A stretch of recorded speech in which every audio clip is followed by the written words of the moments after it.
So good morning, dear participant. I'm very pleased to welcome you all to this European Law Institute webinar, where we are going to discuss where one of our latest instruments, the innovation paper on good green nudges.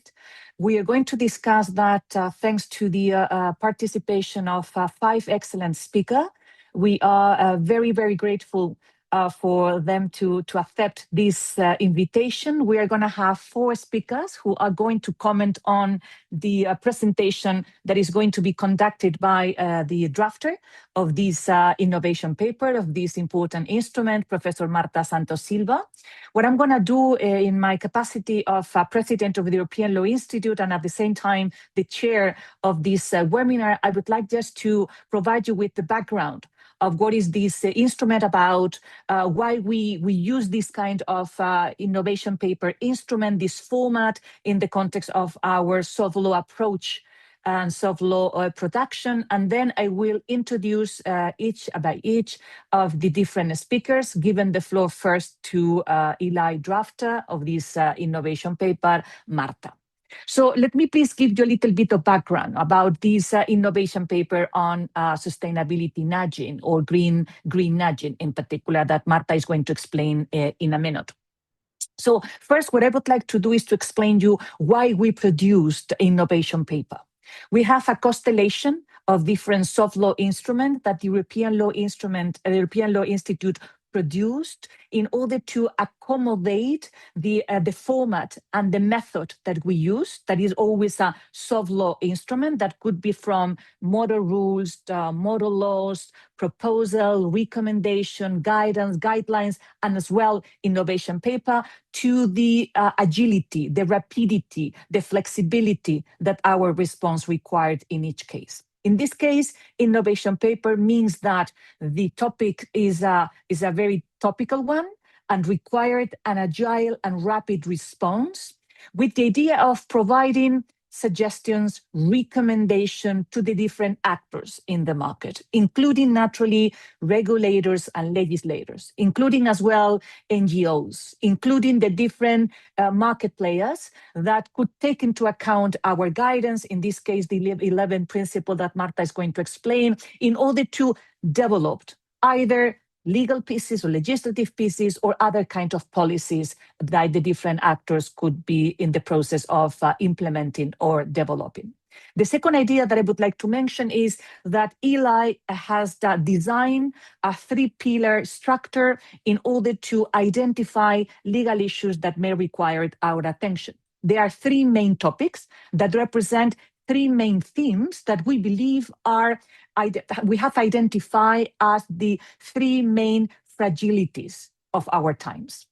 The fragility related to the planet, that is exactly the one that we are going to discuss today, the need to work for sustainable societies in the future, the fragility linked to human beings. That's why we talk about digital economy, digital technologies, and artificial intelligence, and all the implication on existential risk linked to human beings. And the third pillar is about the rule of law, the need to advocate, defend, and reinforce the rule of law in this extremely turbulent and complex geopolitical context.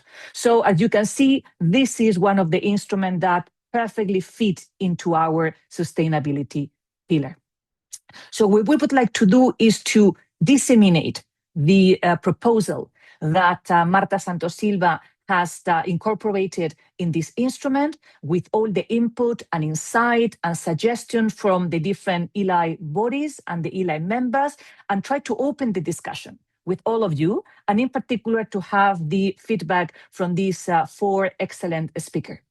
Thank you very much for being with us. This is particularly distinctive in this case because we have a beautiful dialogue between private law and behavioral economics.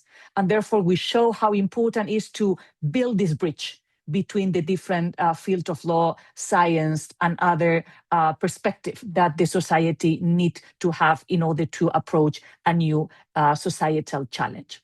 So I'm very happy to give the floor to Professor Marta Santos Silva. She is a postdoctoral researcher in the University of Minho in Portugal. She has been actively participated in a number of European Union funded projects, and she is as well one of the members of the Executive Committee. I am particularly grateful to have her with me in the Executive Committee and delighted to give you the floor, Marta, to present your excellent work. Thank you, Marta. The floor is yours. Thank you so much, Mrs. President, dear Teresa, for the kind introduction and the invitation to present this work. I extend my warm thanks to the discussants and greet all online attendees joining us today. As requested, my presentation will last up to 10 minutes, and I will share it now with you. Could you kindly confirm that you can see it from your own screens? We are yes, we can see that perfectly. Excellent. Thank you, Marta.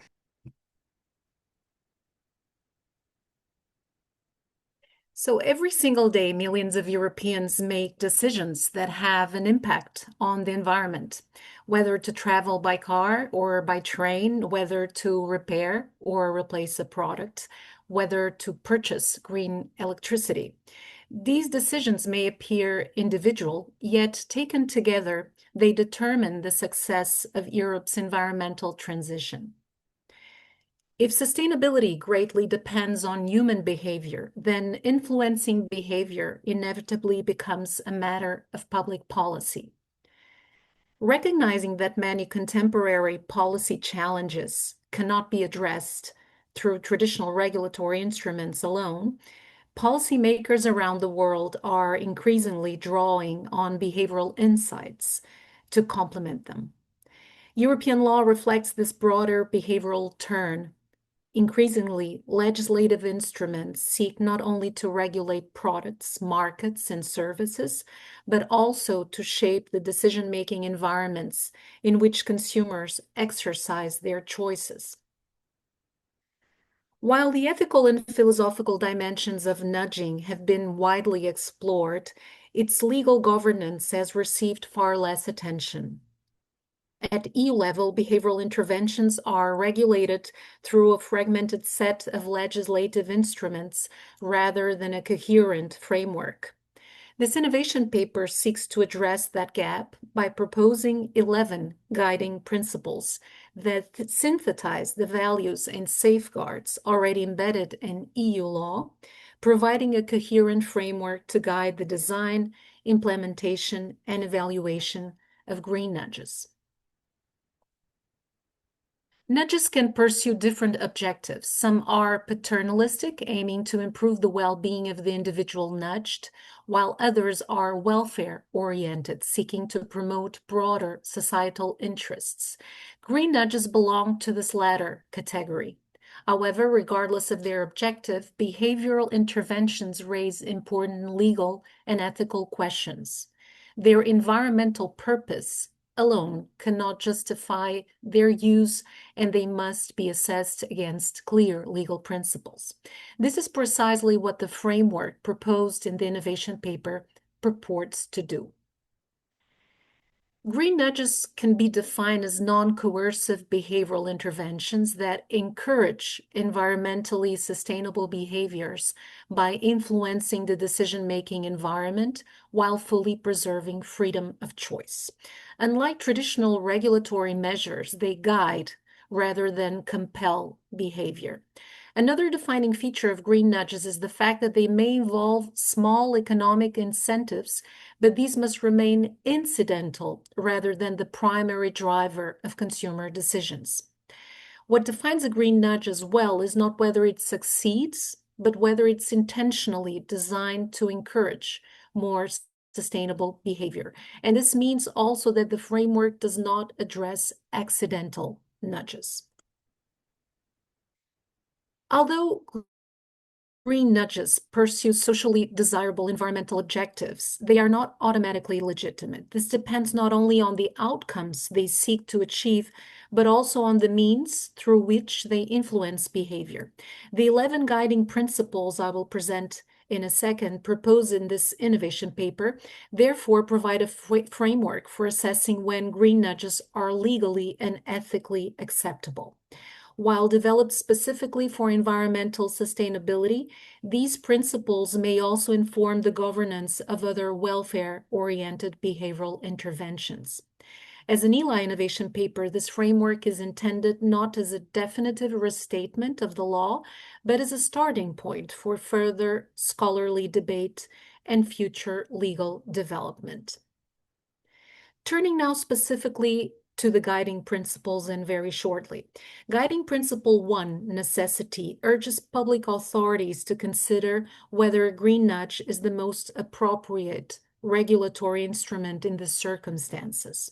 Although nudges are attractive because they preserve freedom of choice and can often be implemented more quickly and at lower cost than traditional regulation, they should not be regarded as the default solution. Policymakers must assess whether other instruments, such as information campaigns, economic incentives, or mandatory regulation, would be more effective in achieving environmental objectives.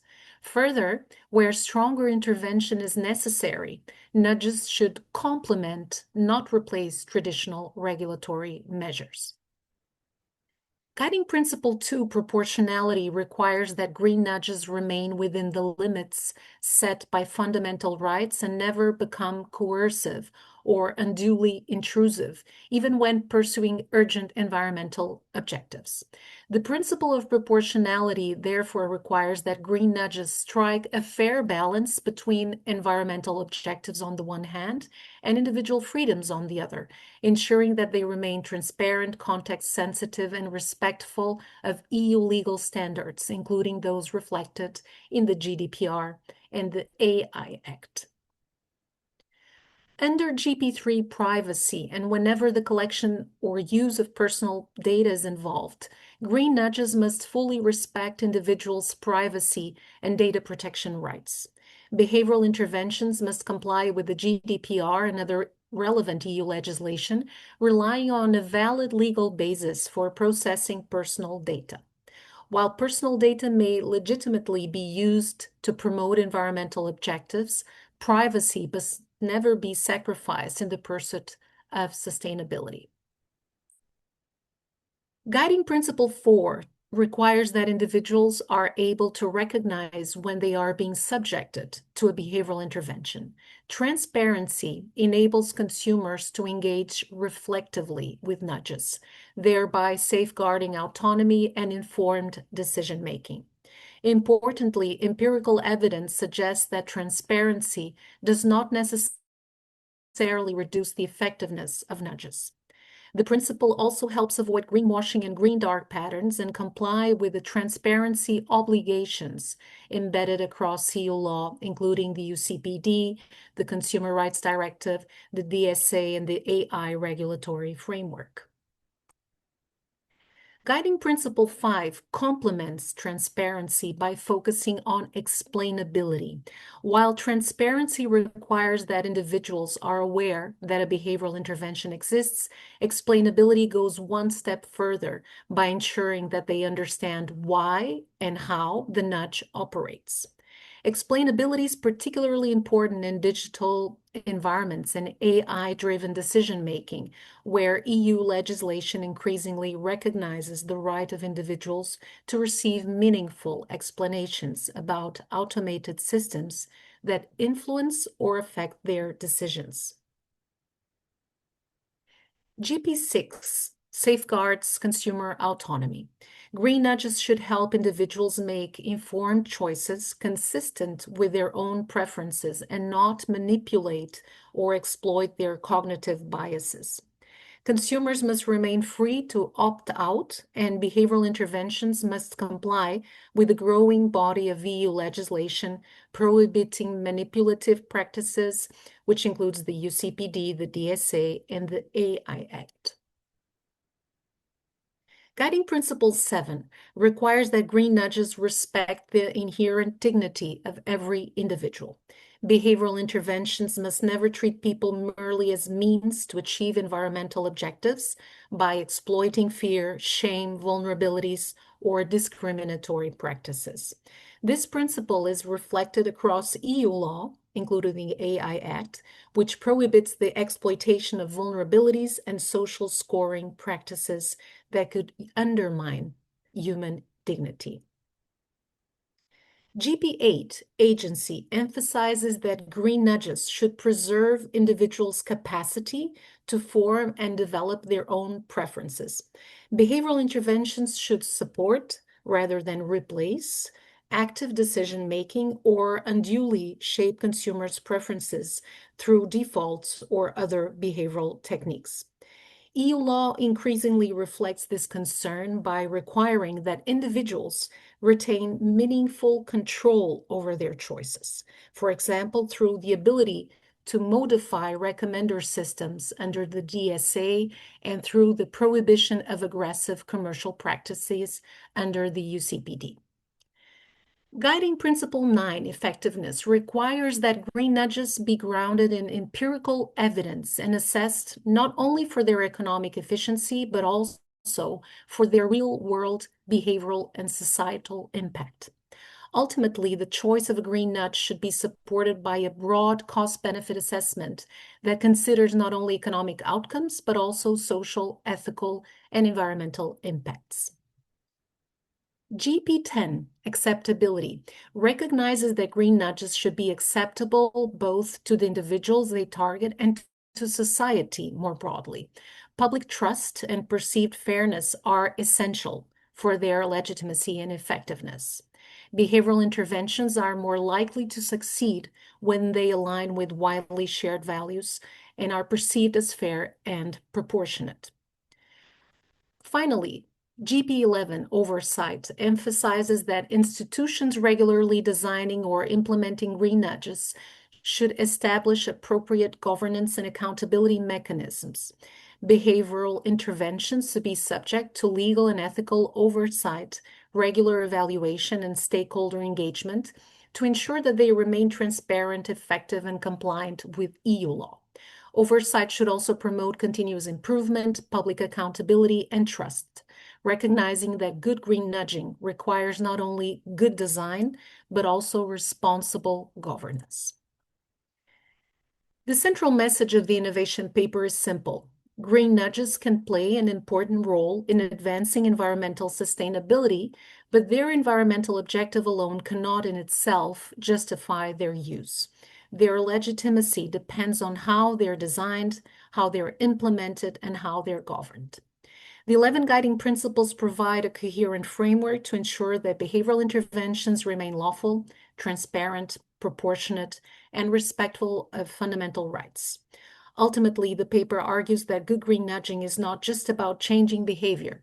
It's about governing behavioral influence in a way that's legitimate, accountable, and worthy of public trust.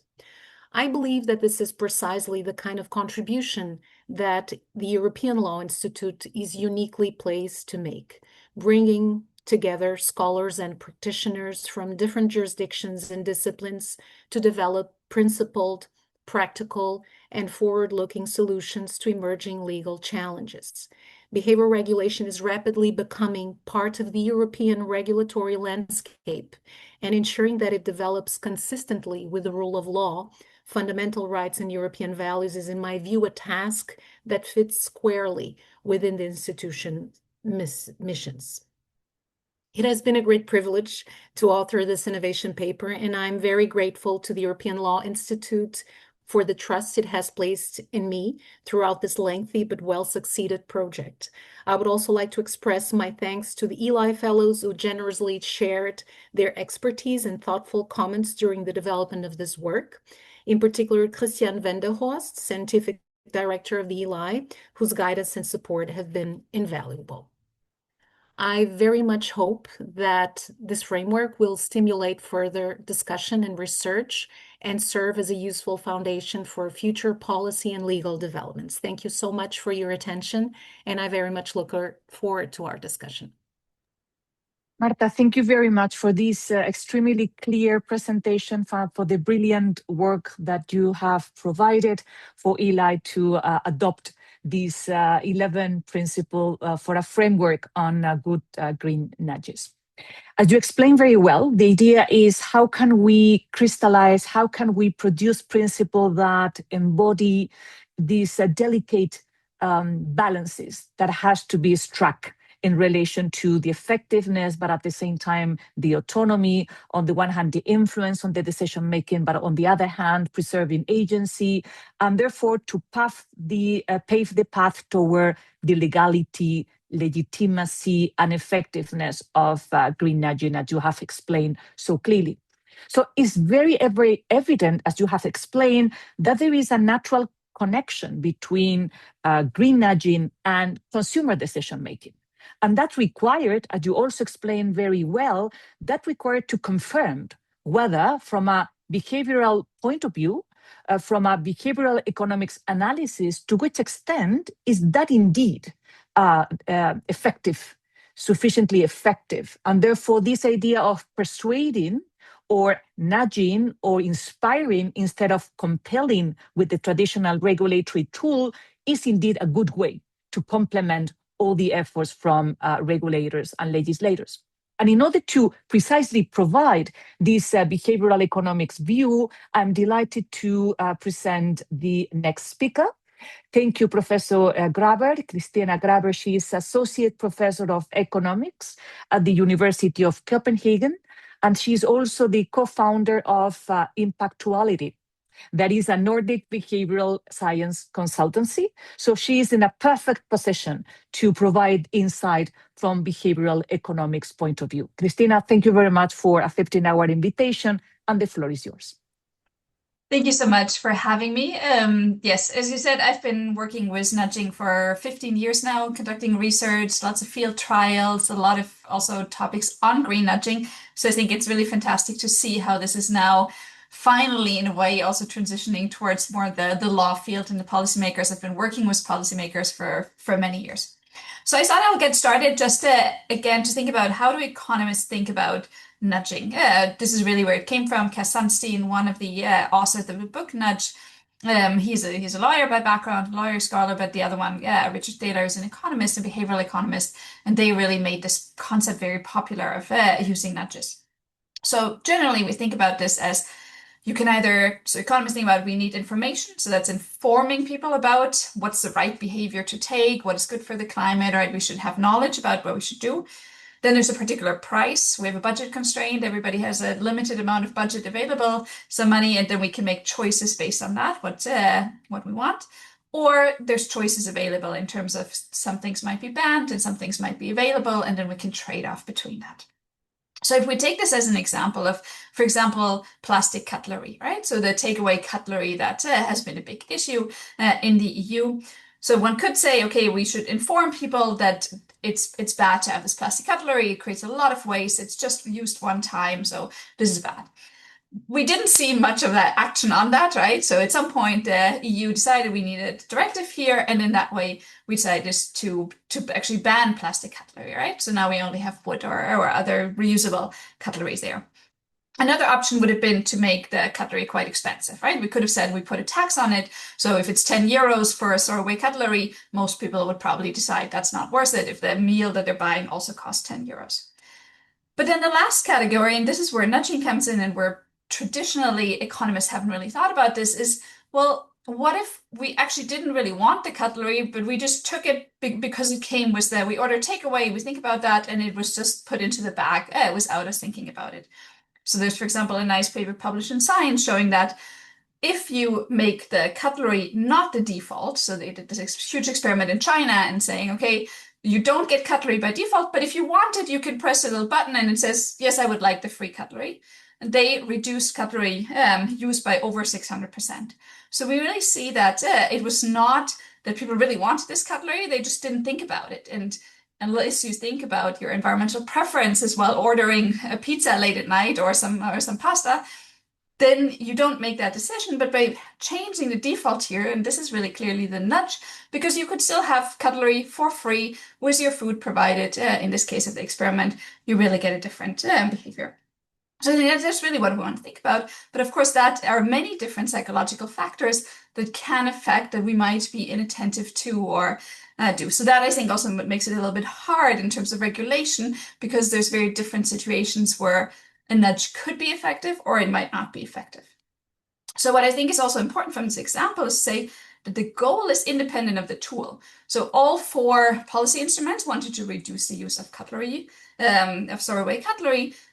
And then there might be different ways of doing this, but whether we want to have people use less plastic cutlery is an additional question. And that's not the question whether a nudge is a good idea or not. It's actually a question about, is that a policy goal we want to pursue? Right? And I think this also goes along with the guideline. Many of these questions, for example, also data privacy, that is a general important question, but I think that's quite independent of whether you use a nudge or whether you use a tax, where you might also need some data collected whether people purchase something or not. Next, I think it's important to think about, are nudges the right tool? And they're the right tool if there is a behavioral barrier. So for example, I've did a study on public transport use where we told people, well, a lot of other people use public transport, which would be a social norm nudge. So we tell people other people are doing this and this might encourage the use. This had 0 effect, because people know that other people take public transport. You go to a bus and you see that there's other people. So this was not a behavioral barrier in itself. On the other hand, the very famous Cialdini study shows that if you tell people that other people at the same hotel reuse their towels, this had an effect, because this is something we don't know, right? We don't know how many other people reuse their towel when they go to a hotel. So here, this was really something where we might have not known the information, maybe want to conform. We don't want to be the person that throws the towel on the floor every single day when other people don't do that, and have the cleaning person maybe look at us badly. So here we really had this effect. So I think we need to think about, so when are nudges really effective? And I think we see this in all of the research, is if social norms are actually a driving problem here, or if inattention is a driving problem. So these psychological barriers, present bias, how do I consider current utility versus something a little bit down the line in the future? Inattention, do I forget to bring my refillable bottle to the store or to the coffee shop? Then maybe there a nudge could make sense, but the nudge would need to come at home when I'm actually at home to take my refillable cup with me, not in the store when it's already too late and all I can do is actually purchase something. So I think here, and so I think that's often an important part to think about it. Is it a price problem? Is it maybe just too cheap to, I don't know, get a non-refillable bottle? Or is it really something that where inattention can play a role? And in that way, I think we also need to remember that nudges are not seen in isolation. So we can say, here we do a nudge and here we do a tax. So I've done a lot of work now on carbon taxation, for example, and we might have a carbon tax, but how salient this tax is when we make a consumption decision, that's going to make a difference in how people react to it. If we put a sticker on the beef and say, look, you already paid the tax for this beef, you already paid €3 for the climate compensation, we see that many people then actually will buy more beef, because they now feel that, well, I mean, now they paid for it, so they might as well consume it, right? But if we would actually not have the sticker on the box, it's the same carbon tax, the same €3 addition, then we see that people are less likely to buy it. So here we very much have this behavioral component baked into something which would be a completely classic policy instrument, such as the tax. Right? So I think that's also often, or a paper on that in Nature Climate Change, think about, we can see nudges as just independent. And also sometimes there will be a default. So even if we decide we don't want nudge in particular, well, either the cutlery comes with the takeout food or it doesn't come with the takeout food, but there's no third option. There is just one or the other default, and we can decide to do this deliberately, or we can just decide to have it randomly. I've been doing some work on platforms where you order food. Either you can sort it by climate impact, you can sort it randomly, you can sort it by profit maximization for the different companies, right? Their best-selling food on the top. But there will have to be some ordering of what's on the menu. It's impossible to not have any order. And what we know from behavioral science is that this order will influence what people will consume. So I think here sometimes, I think often the discussion is, should we have a nudge or not a nudge? But there are certainly situations where it's impossible not to nudge. There is some type of choice architecture, and this choice architecture informs of how we think about or how we make decisions. So I think it's yeah. So maybe also to the paper in particular, I think we also need to be a bit more clear about what is actually a nudge and for whom should it benefit. So I think Mata said this very clearly, right? We have welfare improving nudges, and we have maybe nudges that are more targeted towards the individual welfare. But we should also think about, especially when we criticize nudges, to think about, well, for example, there's in the paper, it says, well, if you're not allowed to buy any, so for example, the reusable cutlery ban, that is not a nudge. It changes behavior, but this is not a nudge. It restricts people to not have plastic cutlery available. So supermarkets that say you cannot buy any non-reusable bottles, that would not be a nudge. I mean, that's a clear restriction in your choices, and because it significantly increases the effort you would need to make in order to buy a reusable bottle. What would be a nudge is to say, well, maybe if you go to the aisle where you have all the plastic bottles and it says, look, we actually have a free refilling station, or we have, I don't know, or you pay for it, but here's a refilling station at the beginning of the store. Have you thought about that? Maybe you brought a bottle, maybe you can use that. And because this might be more about the attention, people by default might just end up in the aisle where they buy a new water bottle, but then they might actually realize that, oh yeah, no, I could refill a bottle. So that, I think, is really the way of how we should think about it. Or also when we think about utility pricing. So a lot of my current research is actually on peak pricing. So if we change the price of electricity during particular hours, this is not a nudge because we're changing the economic incentives.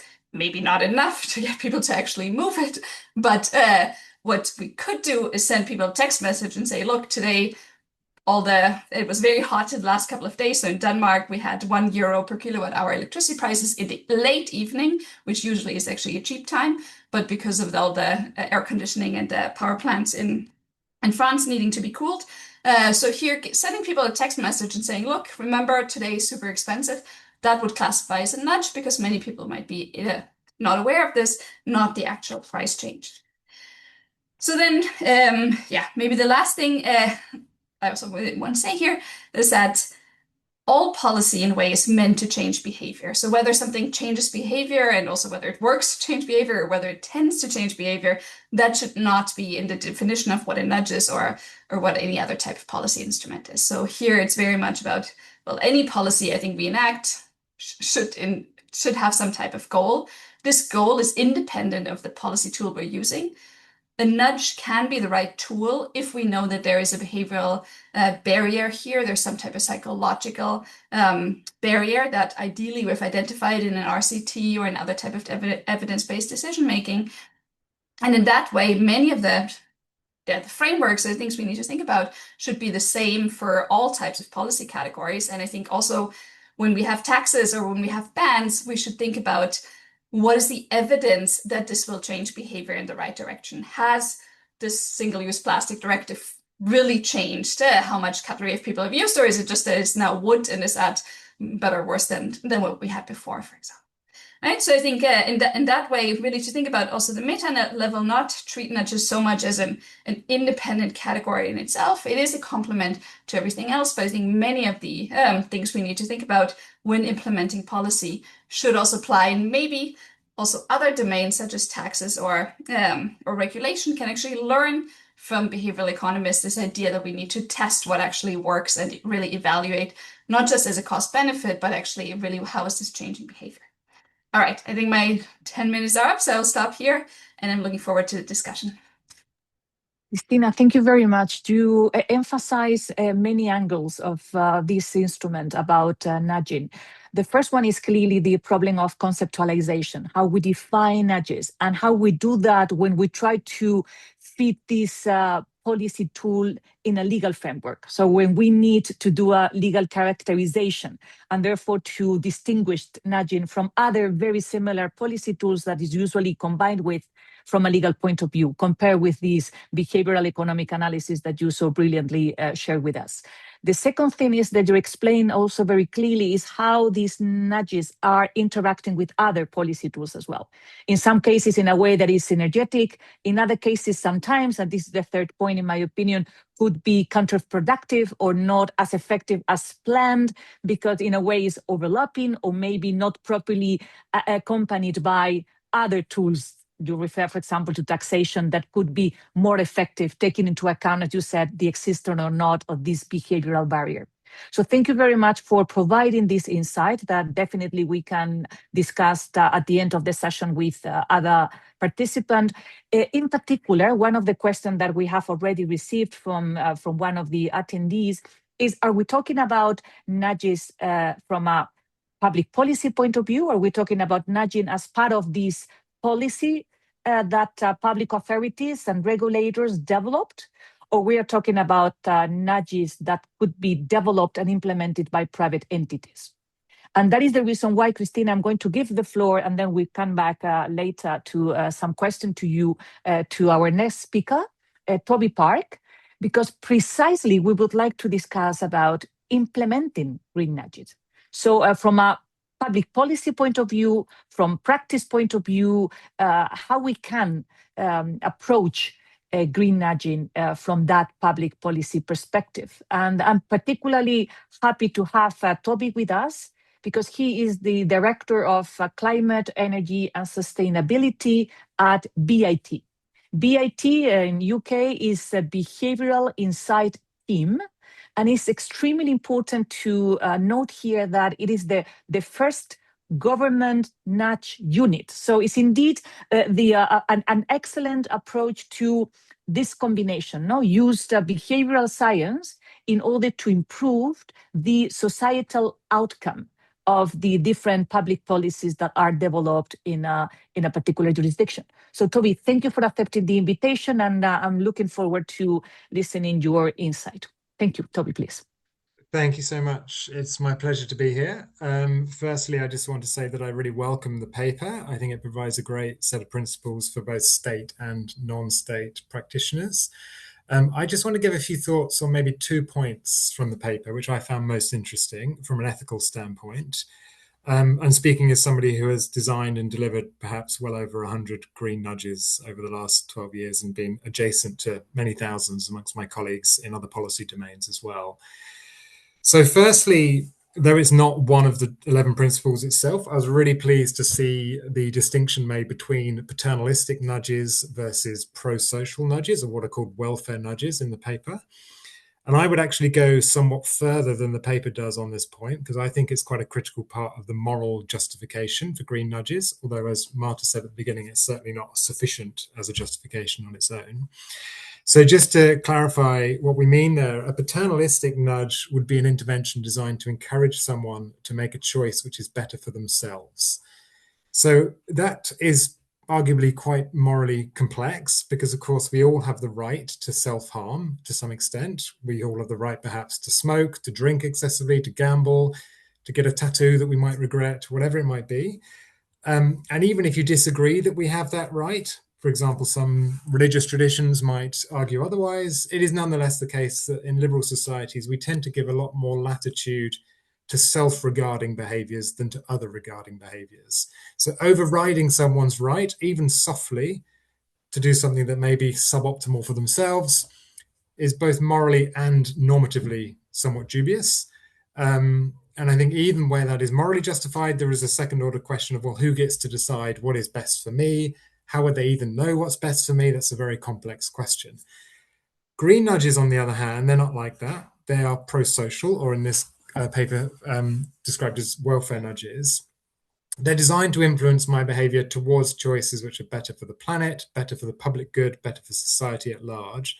And in fact, maybe more strongly than that, even they're designed to reduce the harm that I would otherwise cause to the planet, to wider society. So I personally find that less morally ambiguous, because whilst I might have a right to harm myself, I don't have an automatic right to harm other people. And to the extent that I might be legally allowed to do that, for example, I am legally allowed to pollute the atmosphere by driving a diesel car, I consider that more of a civil privilege or perhaps a normative legal right rather than an automatic moral right to cause that harm. So I think, we should remember governments or other actors might seek to influence other people's behavior for a variety of reasons. It might be to benefit themselves, i.e. eliciting votes or bribes. It might be to benefit or reduce harm to the person they're influencing. That would be truly paternalistic and could be criticised as nanny statism. So, for example, a seatbelt mandate designed to reduce harm to the person driving, but it might also be to reduce harm to other people. So, for example, anti-drink driving laws would be more of an example there. And of course, in practice, that distinction is rarely clean. Often pro-self interventions such as seatbelt mandates, smoking cessation, retirement saving, encouraging people to eat less salt and sugar and so on, they're also justifiable through those sort of externalities on the public good, such as healthcare costs, passive smoking on others, etc. But nonetheless, there is, I think, a moral distinction that we can make. All of that said, that's kind of my opinion, my value judgment. It doesn't necessarily mean that the public like them more, just because a nudge might be pro-social, pro-welfare, rather than pro-self. I think, as I've said, the moral argument is cleaner, but it doesn't mean they're necessarily more popular. So, for example, looking at the evidence on dietary nudges, which could be done for pro-health, i.e. paternalistic reasons, or they could be done for pro-environmental, i.e. welfare reasons, you actually tend to find the opposite in terms of public opinion to what I've just described as the moral sort of bias. So in other words, nudges which are pro-self, i.e. for example, a health nudge, tend to be more popular than nudges which are pro-social, i.e. an equivalent environmental nudge. And it seems that the explanatory factor is that they are self-benefiting rather than other benefiting. In other words, self-interest is a really valid variable in the mix here that means people are more likely to be supportive of them. And when we are talking about pro-environmental nudges, the level of public support also tends to depend a bit on whether the person is being influenced is perhaps the victim of that environmental action or the perpetrator of that environmental action. So, for example, most people would support nudges or even regulations against fly tipping, throwing waste on the street, because most people don't do that. So they are the victim of that behavior when it happens. Whereas far fewer people support regulations or nudges on, for example, red meat production, because most people do that. So they are the perpetrators, they're the privileged in that situation. So the nudge there is liberty restricting rather than protective to those people.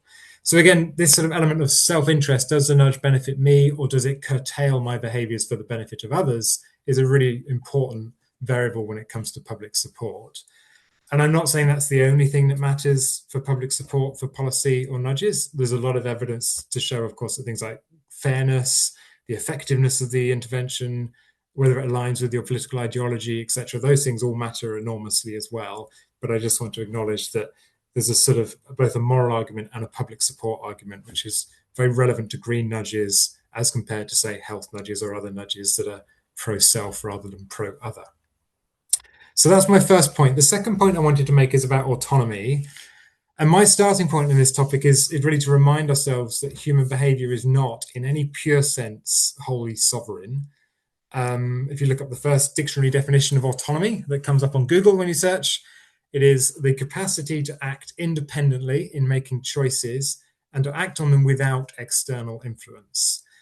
That's a very high bar. That is, I think, an impossible standard. We are not 100% autonomous beings by our very nature of our psychology. We are unavoidably influenced all the time by our environment. That includes the social context, the incentive structure, the physical, the digital choice architecture around us, and so on. That's been proven in tens of thousands of studies at this point. It's really the very basis of nudge theory. It's why nudges work. And indeed, it's sort of one of the most ubiquitous and fundamental findings in behavioral economics, as, for example, stated by the Nobel laureate and very seminal actor in this field, Daniel Kahneman, who says the environmental effects on our behavior are far greater than we tend to realize. To give you one example, solar panels have been found to be literally contagious in that if you live with lots of neighbors around you who have them, you are more likely to get them yourself.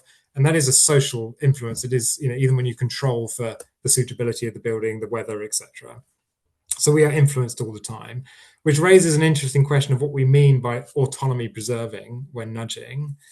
And of course, nudges have always been defined as libertarian interventions. They retain the freedom of choice. They don't preclude people from acting against them. They don't create a strong incentive against them, but they also work, and they work for a reason. And they tend to work through mechanisms of psychology and mechanisms of influence that sit somewhat outside of our individual, autonomous, purposeful choice. So, for example, they leverage social influence. They leverage those aspects of the environment around us which interact with our cognitive biases and heuristics and so on. So this tension between autonomy versus the fact that they are using aspects of our psychology that are a little bit outside of our consciousness is a tension that's always existed.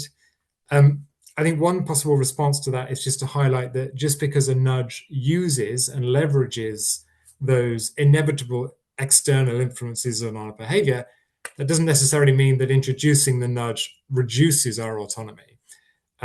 Emphasis on necessarily, because of course nudges vary greatly in their practical application.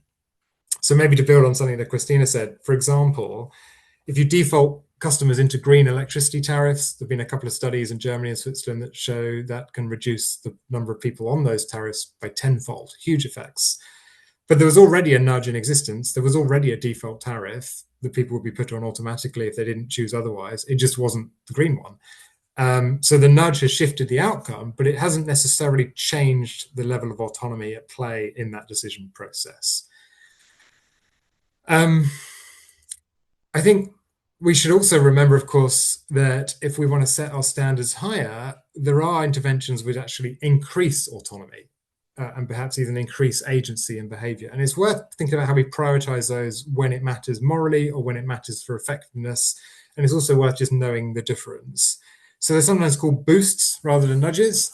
And I think one of the key distinctions there is that they don't generally seek to leverage those influences on our behavior that sit out of our sort of conscious decision-making and somewhat beyond our autonomy. They actually seek to boost autonomy by strengthening active decision-making capability within individuals. And there's lots of sort of levels at which that can be realized. You could have operate that at the individual level. So as an example, let's say when you open your phone and you try and open Instagram or YouTube or Snapchat, a little pop-up comes up just asking you, do you really want to spend the next 2 hours on this app? If not, maybe consider doing something else. That's something that sort of triggers us to go into that more sort of conscious, deliberative, active decision mode rather than defaulting or nudging us towards a particular outcome. But it can also work at a more sort of market level. So, for example, imagine we had environmental performance ratings on supermarkets. That would allow consumers to make a more informed choice as to which supermarket to go into. Perhaps a small fraction of people would choose to go to a different supermarket because they care deeply about the environment. That would then create more of an incentive on supermarkets themselves to perform better for the environment because they don't want to lose market share. They have to compete now on being more environmentally friendly rather than just on price and brand. And that, of course, changes the whole nature of the sort of competitive market towards more environmental outcomes. And that's an example of how, leveraging and using the autonomy of consumers by giving them a system within which their autonomy and their agency has more of an impact economically, you can change the market in the system as well. So there are different ways that nudges can work. Some of them, I think, can actively increase autonomy. Some of them perhaps leave it unaffected, but we should be particularly cautious about nudges that undermine autonomy. And then finally, I'll just wrap up by saying, I think, these points on autonomy and so on, as well as transparency that the paper speaks to, I think for me, preserving autonomy isn't only about preserving choice, it's about preserving the possibility of reflection. People should be able to discover, understand, and challenge the behavioral interventions acting on them. And if in doing that, they become more active and conscious about their choices, even if they then act against the nudge, I think that's still a really good outcome because you have essentially created a boost. You've essentially allowed someone to make a more deliberate, active, engaged choice that is right for their particular preferences. And I think that is inherently a good outcome as well. So I'll leave it there and thank you very much. Toby, thank you very much. You have contributed multiple aspects that definitely I'm sure that we will discuss in the Q&A session. I like very much this constellation of factors that we have to take into account in order to identify how popular nudging are going to be. It has been very interesting, and the links between psychological aspect and behavioral aspect and also aspect more related to, for example, ideology. So it's very interesting, that one. I also like very much when you describe different situation between this tension nudging and autonomy. I like very much because as a commercial law professor, I see autonomy as the pillar, no, the pivotal element of private law.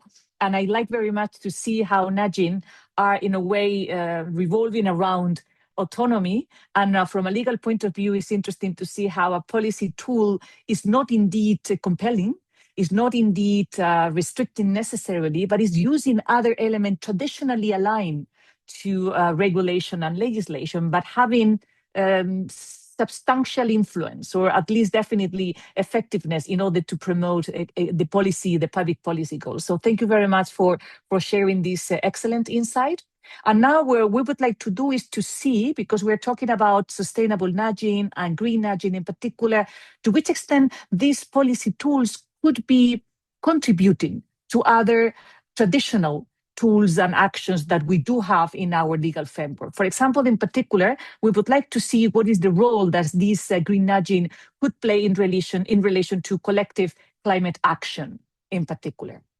And in order to discuss that interaction, I am very pleased to introduce our next speaker. Thank you, Jiajun Shen.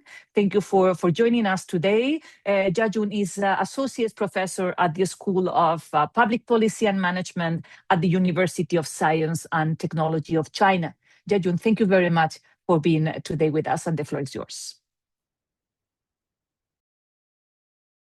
Thank you, Teresa. So I made just a few slides, so don't worry, I will be brief. So I really like I have to say I really like the framework, and especially the distinction between pro-social and paternalistic nudges. So far we have known a lot about nudges for private sphere environmental behaviors, such as buying green products or saving energy, and some of them like worked pretty well in practice. So I would like to maybe briefly reflect on what like nudges for collective climate action. So actually, I think in practice, climate action generates a different like behavioral challenge from buying green products, because like climate cooperation is highly independent, and those shared benefits or the outcome will depend on joint effort. But sometimes people may not have those, may not be maybe uncertain about whether people will also contribute, or whether this joint effort can actually make sense. So here the question is not only how to nudge greener choices, but also how to use nudges to encourage cooperation. So insights from environmental psychology may tell us a bit about what really drives collective climate action, apart from costs and benefits. So it usually starts with who we are or our personal traits. So one concept I often work with is social value orientation. Basically, in simple terms, it measures whether people think about what is best for me or what is best for us in social dilemmas. So I use those I often use the resource allocation gains to measure SVO. And most people, I would say, that are somewhere in between pro-social and pro-self. And this is exactly where the concept of pro-social nudge is really relevant. It's really relevant. So also this climate action is shaped by how close or how connected we feel to climate risks. If you have like gone through some climate-related events such as heat waves, or if you feel more attached to your local communities or environments, those climate risks can become more salient to you. And those like personal traits or experiences may influence your internal moral norms and perceived social norms, which can be translated into behavior intention. And in some very specific contexts, those your motivations or perceived collective efficacy may turn this behavior intention to actual behavior or behavior adjustment. So in light of this framework, I found that two principles in the framework are really relevant. First of all, is the autonomy. So good nudges may need to like really account for individual differences in pro-social preferences, motivations, or their fundamental beliefs. And second, effective nudges may need to, let's say, evolve over time, because those factors, those psychological determinants of climate action may change. as people join, continue, or adjust their contributions. While nudges may not really may not maybe easily change people's fundamental beliefs or your personal traits, one mechanism I found particularly promising in the digital age is the social norms. So those digital media or like digital platforms may make it much easier for us to see what other people are doing and what is socially approved. So people, well, may be like more willing to contribute if they expect that others will also do the same. And moreover, those in-group norms can be more effective than general messages about what is socially approved. Of course, in practice, those norm-based nudges can also backfire if they do not align with our personal values or self-endorsed goals. So to test this idea, we just ran a very simple RCT in a 2-round PGG public goods game on heat wave adaptation.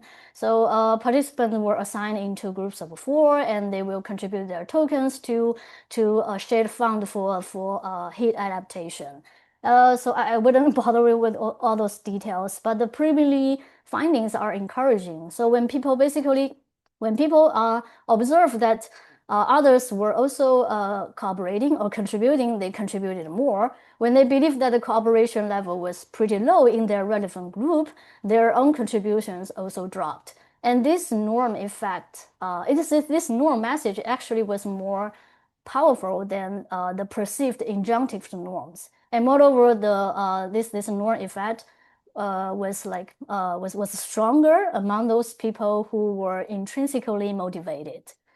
But I would say that there is one challenge facing this digital nudges, that is digital displacement. So because we are as we digitalize our life experiences, we spend much of our time online, and there we can be disconnected from our real life social and natural environments. And those real life experiences are key to building place attachment, trust, and the pro-social orientations. And this idea was supported in our recent study involving more than 7,000 adolescents, which have largely grown up online. So I would say that at the end of the day, I think the framework really offers a very good start point for us to think about good green nudges. So I would say that the nudges may not be the optimal or the primary tool to induce collective climate action, but those nudges can actually utilize those descriptive norms in relevant groups to update people about social expectations. And this can be more powerful than those general messaging about what is socially approved or what most people are doing. And at the same time, I would say that in the digital age, nudges need to really reconnect people with not only better information, but also with the natural environment and their local communities. So that's pretty much my reflections on this green nudges. Thank you very much. I look forward to the discussion. Thank you, Jejun, for this extremely interesting contribution, and very definitely a limit to the time. Very much appreciated. So we can definitely have more longer discussion during the Q&A.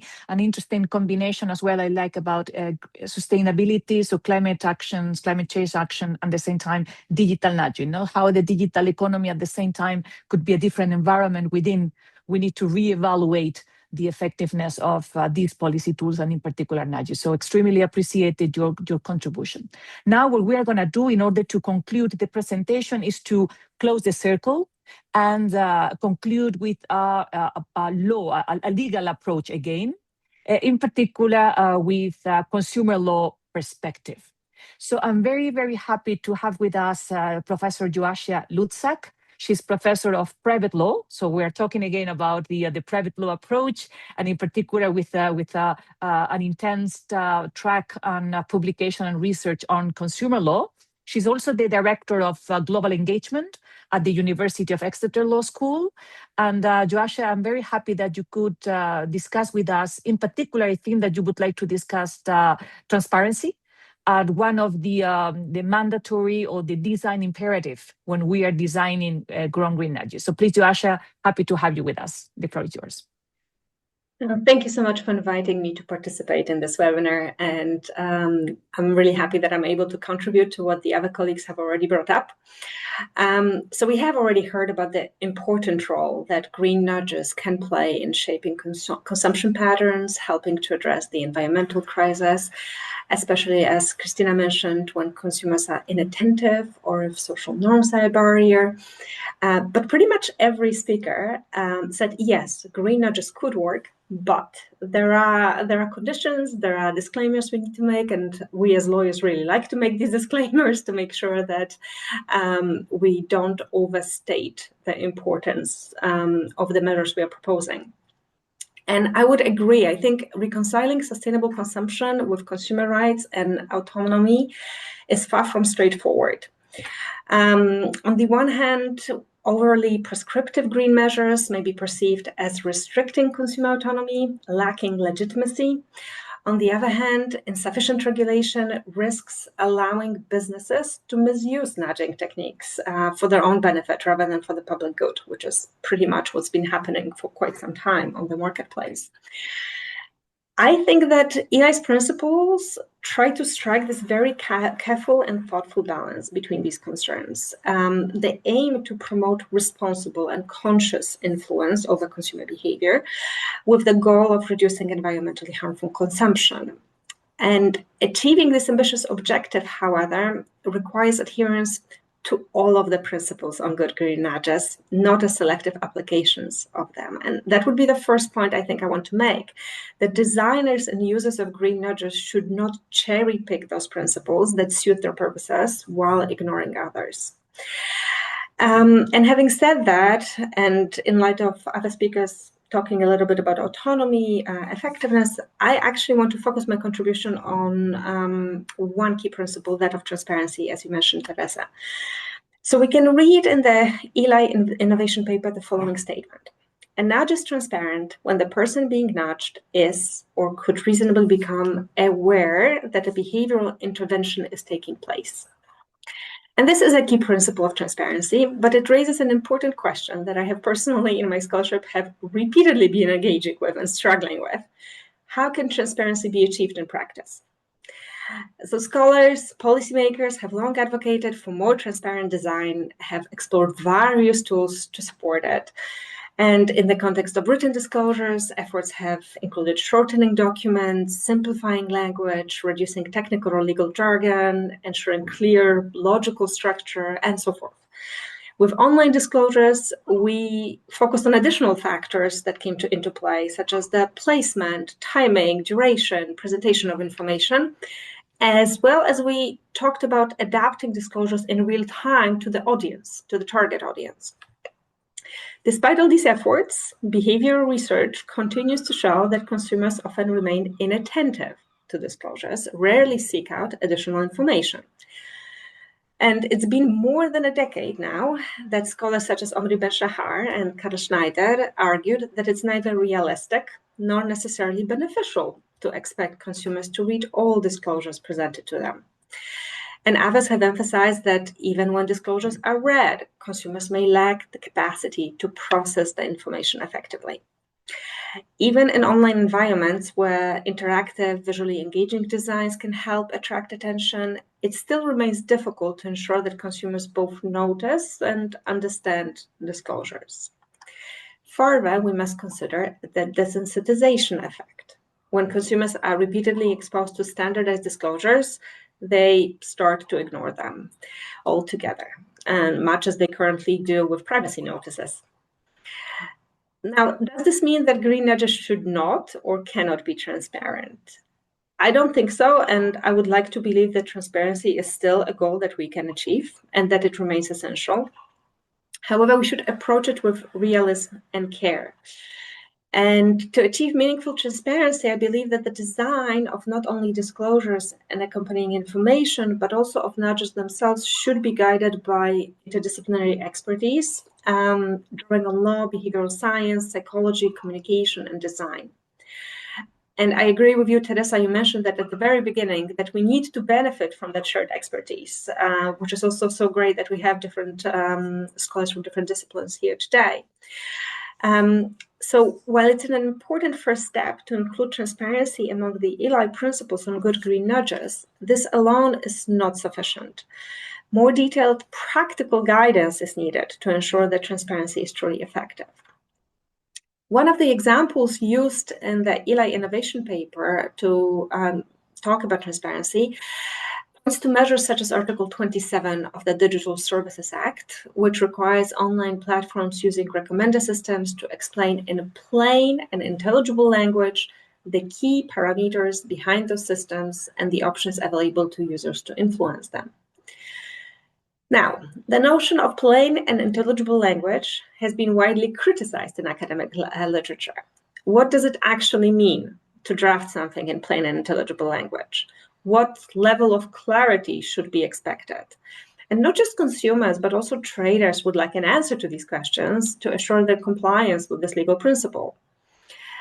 Now, would we further, as consumers, know what various revealed parameters actually signify?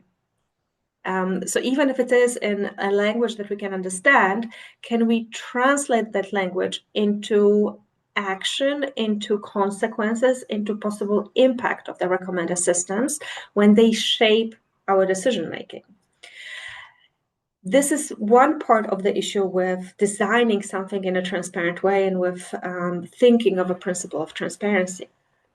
The other issue we have is that we continue to rely on the legal benchmark of the average consumer in consumer law. And average consumer is defined as reasonably well-informed, observant, circumspect consumer. Now, if we continue to use this benchmark, we risk excluding many consumers from genuinely understanding these disclosures and green nudges. Empirical research consistently shows that literacy levels and attention spans are often limited. As a result, disclosures designed for an idealized consumer may not be effective for the majority. And if the goal is to build trust in green nudges and encourage consumers to engage more consciously with sustainable consumption options, then information must be accessible to all, including those with lower levels of literacy. Furthermore, if nudges are to combat consumer inattention, as also Christina mentioned, then the average consumer benchmark is even more misaligned with this objective and the objective that they can fulfill. At the same time, clarity alone is not enough. Comprehensibility addresses only the final stage of information processing. Before consumers can understand information, they must first notice it and then choose to engage with it. So well-designed interfaces, especially online, also actually in real life, as we've seen with these different games to play, right, and like piano steps on staircases and so on, they can help capture attention online and in real life. But there are two important cautions that I would like to make. First, we must remain vigilant against greenwashing. EU law has taken important steps to curb misleading environmental claims, and these safeguards should apply also to green nudging. Although nudges are often subtle, they can significantly influence decision-making and should therefore be subject to the same standards of honesty and accuracy as commercial practices impacting consumer decision-making are. And I actually missed a very direct link between them in the guiding principles between preventing greenwashing and designing green nudges. And a second point that I wanted to make is that as sustainable options become more widespread, the challenge will evolve. The question will no longer be whether to nudge consumers towards sustainability, but how to help them choose between different sustainable alternatives. And this raises further questions, whether we should already think about introducing graded systems of sustainable choices, labels, traffic light indicators, and so on. And I think we should start learning from the food sector, which has long struggled to communicate nutritional value effectively to consumers.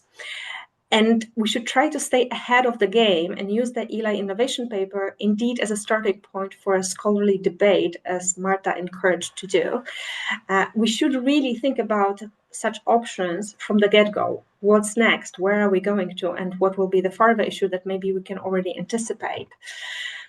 So in conclusion, I think that transparency is a fundamental design principle for good green nudges, but to make it meaningful, we must go beyond abstract commitments and develop practical evidence-based approaches that reflect how people actually engage with and process information, in this case specifically green nudges. Only then can transparency actually truly empower consumers and support the transition to more sustainable behavior. So that was my contribution, and I'm really looking forward to the discussion. Thank you. Joasha, thank you very much. Many points of maximum interest, but I would like just to refer to two of them. The first one is your insistence on how important it is to crystallize principle into practical guidance, into practical solution, that they have tangible result. And that is something that I believe that at ELI, we are particularly well positioned to do. And we try to do, for example, with enforcement against digital asset, we developed this kind of implementation guidance. But I'm very happy that you mentioned that in relation to this principle, because probably all of you has already identified that this is the gap. No? So probably the principle are showing what are the main problems, but probably most of you, all of you have identified the problem is how to make this principle operational, how make this principle crystallize or articulate it into a specific practical solution. And you also refer to this level of abstraction even in the legal provision. No, for example, you are referring to plain standards in Articles 27 of the BSA is in the law, is indeed a legal standard, but it still is too high level. It is still not solving the problem in an effective way. So I like very much that comment. And the second comment that I would like to just make before our discussion is you talk about the problem is not attention, is preference. So how to help the consumer to decide among different options. And that seems to me that could be related to this transition that we are experiencing from the so-called economy of attention towards the economy of preference.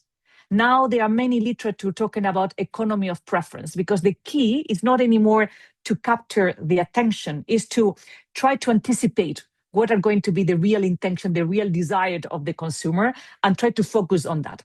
Recommender system, personalized mechanism, and maybe it's related to a certain extent to your comment, when we already have a variety of options. And the question is, which one is the consumer to choose, and how can we help or persuade the consumer to choose that particular green option? So thank you very much. Has been extremely insightful as well. So we have concluded this first part of the webinar. That is a set of contribution that, in my opinion, has really created a very fruitful dialogue among behavioral economics, public policy, private law, and we already have a number of questions that the audience has raised.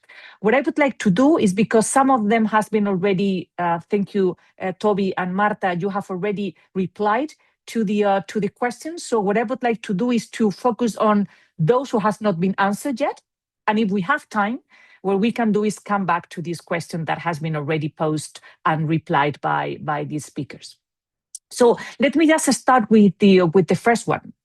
The first one, as you can see, Rita Simon, thank you, Rita, is about the effectiveness of nudges. And she referred to the fact that design could be absolutely decisive, could be absolutely crucial in order to make these nudges effective enough.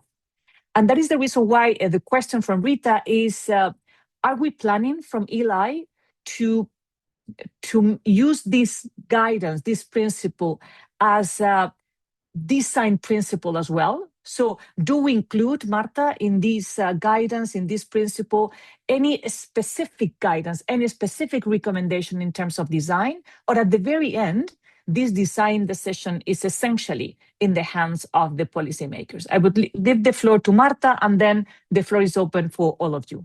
Marta, please. Thank you so much. I appreciate this question, Rita. I think you are right that there's a lot of elements in the literature that show that once you stop administering a nudge, that it no longer has a lasting effect, even though some literature particularly some recent one, has shown that because of the formation of habits, there is some lasting effect there. So it really depends on the areas and on the activities, on the kind of nudge and the way it's designed and inflicted. But I do think that indeed empirical evidence is far from uniform, and some nudges do generate some substantial and lasting behavioral change. What I do think is that the principles have incorporated the principle of effectiveness that tries to attend to this aspect in particular. But the Eli Innovation paper is not intended to show nudge designers and implementers how to do it specifically. So it's not there to propose a specific design. It's there to try to influence the way that they do it, they design it, they implement it, they administer it in the way that it's legitimate, that's both legally and ethically permissible. But I would actually be very keen on listening to perhaps Christina and Toby on this, because they are more familiarized with empirical literature. Thank you, Marta. Indeed, I can see Joasha raising the hand. So please, Joasha first and then Toby, please. Yeah, so I find it also a very interesting question, and I would like to maybe encourage Eli to think about promoting these principles across the industry, because if we're talking about, it also depends, what are we talking about? Are we talking about these private, not just in the private sector, as Annalisa mentioned, or in the public sector, right? I think it won't be an issue to draw the attention of policymakers to the Eli principles, but if you want to also use these principles as principles for design of not just in the private sector, then it would be necessary to engage more with the industry on that. And I think it would be important to do so, because if you would use all these principles, and it's not just principle of effectiveness, but making sure that whenever you design a nudge, that you think about the dignity, about the explainability, about transparency, or all the principles that you included are actually quite relevant to keep in mind when you're designing the nudge. Now, if they become sort of an industry standard that shapes the standard of professional diligence, that shapes the responsibility then of the industry under the Unfair Commercial Practices Directive for potentially engaging in unfair practices. So there can be legal consequences of having these principles become an industry standard. Thank you, Joshua. Thank you very much. I like very much this connection of technical standard, industry standards, and therefore we also have this threshold for a professional diligence, and therefore the trigger for a liability. I like that very much. Extremely interesting. Toby, please. Thank you. I was just going to add a few comments around effectiveness, both in and of its own sake, but also as an ethical point. So firstly, I mean, there's lots and lots of evidence that there are many nudges that are not effective, and there's lots and lots of evidence of many nudges that are effective. They can be very cost effective. I think the cost often associated with nudges is the cost of the research, the doing of a randomized controlled trial to see if it's effective and so on. Often implementation can be very low cost, and indeed can sometimes have zero cost. I mean, if you think about some of the classic work that we see, if you add social comparisons onto energy bills, then it reliably reduces energy consumption by roughly 3%. It costs nothing to do that. It's a piece of paper that's already being sent to people's homes. You just need to add a bit of information on it. And the evidence there suggests that effect does sustain over multiple years.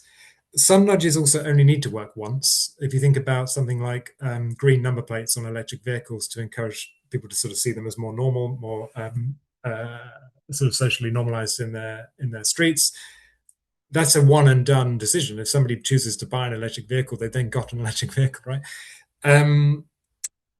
Also, I just want to say effectiveness, it really matters when thinking about the ethics of nudging. I think nudges are often presented as the least intrusive option amongst the sort of policymakers' toolkit. But sometimes there can be an excuse for policymakers to avoid the harder political decisions and avoid the regulation, the mandates, and so on. And particularly in the context of addressing climate change, if the evidence suggests that a mandate or a tax or some kind of pricing mechanism is much more effective, that might be more politically difficult to navigate, but it might also be the ethical thing to do given the consequences of not succeeding in our tackling of climate change and the impacts thereof. So I think, we shouldn't think about the ethics of intervention traded off against effectiveness. I think effectiveness sometimes is in and of itself an ethical consideration as well. Thank you, Toby. Christina, please. Yes, I very much agree with what Toby just said. And I think we should also think about, so now we talk about nudges, of course, as a policy category, but one could also say in terms of effectiveness, there is good evidence, as Toby said, on a particular domains, right? So this information on energy bills, that if we put vegetarian food at the top of the menu, it's more likely to be ordered than when it's at the bottom of the menu. There's hundreds of studies that show the same thing. And here we can also make sure, right, we can have an evaluation. Is this autonomy preserving? Is this transparent to people? Is this something that we could do? And then think about how to legislate that. That potentially, right, one could imagine the EU legislates that menus have to be ordered by climate impact or something. And then this would be transparent to consumers without at every single menu needing to remind them that this is something that is happening, as we also don't remind people that they pay taxes on everything all the time. We have a VAT that's integrated into prices in most countries. So I think it's also really to think about, okay, where do we have the evidence? The defaulting to green electricity. I mean, obviously there's some discussions there, what that means in green electricity, but of course there is something here. So I think the question is, should every single policymaker department always need to apply 11 principles to evaluate what they think is a nudge? And as I just pointed out, I think even in the framework here, there are some things I would not qualify as a nudge that were presented as nudges. And I think that makes it very difficult and maybe also more messy than necessary, or to actually think about, okay, what do we know from science? And as Toby also said, right, we have high costs of doing these RCTs and thinking about what are important policy problems. Default of organ donations is, of course, a big discussion in many countries. It's not a green nudge necessarily, but is a pro-social nudge and potentially, and there we can really say we have administrations discussing this and then in a way mandate that for the different member states rather than everybody else making their own assessment of this. So I think this own assessment is more relevant for situations where we might have no precedent about what should this look like, but then it's also questionable whether that's really, if there's no research in that, there's nothing been done on that before, is that really the one where we could also assume that there's going to be the highest impact? And probably not, at least not in many cases. So maybe that's also one way to reconcile this. And just as the last thing, I really like what Josie said about the attention here. Personally, I'm not a fan of all the pop-ups about the cookies. I don't think that consumers read these, and I don't think this idea of disclosure or telling them about this in every single thing is going to increase the general welfare of individuals who want to make good decisions. And I think here we're potentially overstepping in some way, which is actually making it worse because important information is lost in the fact that we're giving people so much unimportant information and telling people that the menu was ordered by climate impact is maybe not something that they need to know at this point. Yes, it should generally be decided on, but do we need to be told that every time we go to a restaurant and order food? Probably not. So I think here we also need to think about what is actually going to change behavior and what are we crowding out if we're putting attention on these, also the boosts and these things necessarily. Thank you, Christina. Jajun, please. Okay, thank you. So I would like to briefly comment on this effectiveness of nudges. So actually, in some cases in the US, these nudges for energy saving were very effective. But I agree with Professor Gravett that we need to see nudges in the context or in tandem with the other policy instrument. Because here in China, I also did a few experiments to nudge people to save more energy, but I failed because basically we send those messages that about how much energy they used, but that didn't work because the energy price here is pretty low because the country the government wants those poor people to afford to use the energy. So when this price elasticity of demand is pretty low and these nudges or the information about how much energy you use or how much you have to pay for the energy use may failed. So that's just a brief comment on this effectiveness. Very much appreciated indeed. We do have two other questions because we need to conclude on time. What I'm going to do is to post both of them and give you the time, 1 minute, in order to reply the question or just add your final comment. in order to be on time. The first question is very interesting. It's a top-level question saying how to solve the tension between nudging and democracy. It's a very interesting question and definitely raise a lot of issues to be discussed. And the second question is more specific, it's very clear from a legal point of view, and is essentially asking first whether this principle might become legal provision. And if that is the case, where and how? Are we talking about the UCPD, for example, reformed or DSA style mechanism? And in relation to that, in particular, whether dark patterns should be subject to a categorical prohibition, and if that categorical prohibition would apply as well to the green dark patterns. So this is essentially the two set of questions that we have from Leonie Papantina and Alexandra Olbrich. Thank you to both of you. And I open the floor. Maybe I can, I don't know whether give the floor to Marta first, and then I open the discussion with the other. Marta, if you are ready, please, the floor is yours. Thank you so much. Thank you for the questions to both Alexandra and Leonie. So regarding Leonie's question, of course, that this is a great concern, and this is why we included a principle specifically, that is the principle of acceptability. We cannot overcome democratic processes. It's important to make sure that the citizens accept to be nudged and that they are well aware that there is a nudge and how and why it's working. So we try to accommodate this, and there is actually a great book on this aspect from Lucia Reich and I think Cass Sunstein, a little book that only approaches the issue of acceptability. And it was actually after a talk with Lucia that I thought that acceptability could be a good principle for this set. So I think that the principles, they are really trying to accommodate this concern. As for Alexandra's question, of course, that NILA innovation paper, the scope of which Teresa kindly explained in the beginning of this webinar, it's not to produce draft legislation, but it's of course aimed at inspiring, why not, inspiring a revision, inspiring new legislation. So this is of course up to the European legislator. I see here some room for inspiration, namely regarding the Proposed Digital Fairness Act and so on. But of course that this is something that we can try to move forward. I really liked Josia's suggestion of trying to come closer to the industry in addition to European policymakers. So I think that there's a lot that can be done. Thanks. Marta, thank you very much. I see this dialogue between Toby and Josia in the chat in order to incorporate the notion of proportionality as well, when we are talking about transparency, to avoid over-information, over-disclosure, and therefore to a certain extent asphyxiating the consumer with information that is not effective either.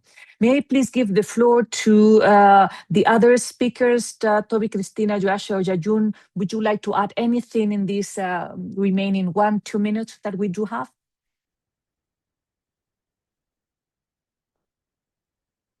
If not, please, Josia, no, please don't hesitate to intervene. Yeah, I was hesitating because of the time constraints, but I would just want to add that this tension between the principles of green nudging and democracy, I think that question, I thought actually Toby addressed it really well, speaking about the difference between in legitimizing nudges that are pro-self or pro-social. And I think the ELI principles also recognize this tension and try to reconcile this tension with the practicalities of us needing to promote further sustainable consumption. Thank you, Josia. I appreciate. And Toby, if you're so kind just to add in this remaining minute, any comment? Thank you. My only short comment would be, in my view, acceptability is the most important of all of these principles. In a way, all of the other principles are efforts to ensure that our citizens are governed within democracies in ways that they find acceptable. So it feels like it sort of sits above everything. And I think there are ways in which we can practically ensure acceptability. So, for instance, we've done work with Meta and Facebook where we actually brought together users of the platform, thousands of them, into online deliberative fora, where they could then help design the online systems that were then used to nudge them in the context of misinformation on climate issues on their platform. So we can bring citizens into the design of the systems that then nudge them to ensure acceptability. And as I say, I think that all the other 10 principles, we're kind of taking an expert view on what the right approach is, but ultimately the people should decide what the right approach is. So I think I put that top of the pile. Thank you, Toby, for emphasizing that adaptability principle as well. I have to say that has been incredibly fascinating.